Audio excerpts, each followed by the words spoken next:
Mature female gamete की formation की process को oogenesis बोलते हैं और इस प्रोसेस से हमको जो चीज़ मिलती है उसको बोलते हैं oogonia। ये oogonia अपनी मियोटिक प्रोसेस को स्टार्ट करते हैं, लेकिन प्रोफेज़ 1 में ही ये अरेस्ट हो जाते हैं, दैट इज़ वो डिप्लोटीन स्टेज में चले जाते हैं, यानी कि वो आगे रुक जाते हैं फ़िलहाल के लिए। जिस स्टेज में वो रुकते हैं उसको बोलते हैं प्राइमरी oocyte। ये प्राइमरी oocyte धीरे धीरे और ग्रानुलोसा सेल से सराउंड होता है और प्राइमरी oocyte से प्राइमरी फॉलिकल बन जाता है। ये जो प्राइमरी फॉलिकल है ये धीरे धीरे समय के साथ साथ कम होते रहते हैं एंड बाय द टाइम लड़की पैदा होने तक जैसे जैसे वो प्यूबर्टी की तरफ बढ़ती है वो कम होते रहते हैं एंड प्यूबर्टी तक ऑलमोस्ट 60,000 से 80,000 प्राइमरी फॉलिकल होते हैं हर ओवरी में। नॉट जस्ट दैट, और जैसे जैसे ये प्राइमरी फॉलिकल्स और ज़्यादा ग्रैनुलोसा सेल से सराउंड होते हैं धीरे धीरे करके वो सेकेंडरी फॉलिकल बनाते हैं। सेकेंडरी फॉलिकल में थीका होती है, फिर सेकेंडरी फॉलिकल भी और ग्रैनुलोसा सेल से सराउंड होता है एंड फिर बन जाता है टर्शरी फॉलिकल। टर्शरी फॉलिकल के बारे में कुछ की पॉइंट है which are very important is that सबसे पहली चीज़ टर्शरी फॉलिकल में हमें एक फ्लूइड फिल्ड कैविटी देखने को मिलती है जिसको भी बोलते हैं एंट्रम।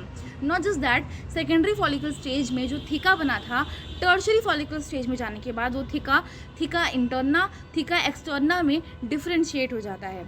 और प्राइमरी oocyte की जो मियोसिस 1 प्रोफेज़ 1 में जाके रुक गई थी, अब टर्शरी फॉलिकल स्टेज में आने के बाद वो मियोसिस कंप्लीट होगी।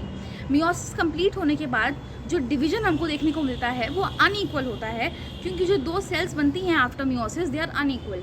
एक बहुत ज़्यादा छोटी होती है जिसका कुछ खास सिग्निफिकेंस नहीं है and it is called first polar body, और उसके अलावा जो दूसरी होती है it is called second polar body, it is called oocyte which is actually the main thing that we are talking about.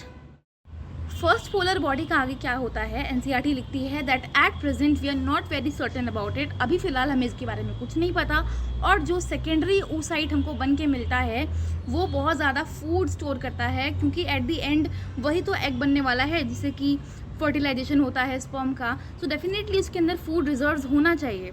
तो उसके अंदर बहुत ज़्यादा फूड रिजर्व्स होता है। फिर जो टर्शरी फॉलिकल था जिसके स्टेज में जाके मेरा वो प्राइमरी oocyte जो उसके अंदर रखा हुआ था फाइनली अपनी मियोसिस 1 को कंप्लीट करता है। लेकिन उस टर्शरी फॉलिकल का क्या होता है, जो टर्शरी फॉलिकल था वो ग्राफियन फॉलिकल में कन्वर्ट हो जाता है। बात करें अगर हम सेकेंडरी oocyte अपने अराउंड ज़ोना पेलुसिडा लेयर को बना देता है, और जो ग्राफियन फॉलिकल होता है जो कि पहले टर्शरी फॉलिकल था, ग्राफियन फॉलिकल अब रप्चर कर देता है और हमारा सेकेंडरी oocyte फाइनली रिलीज हो जाता है and that is the process of oogenesis। Thank you.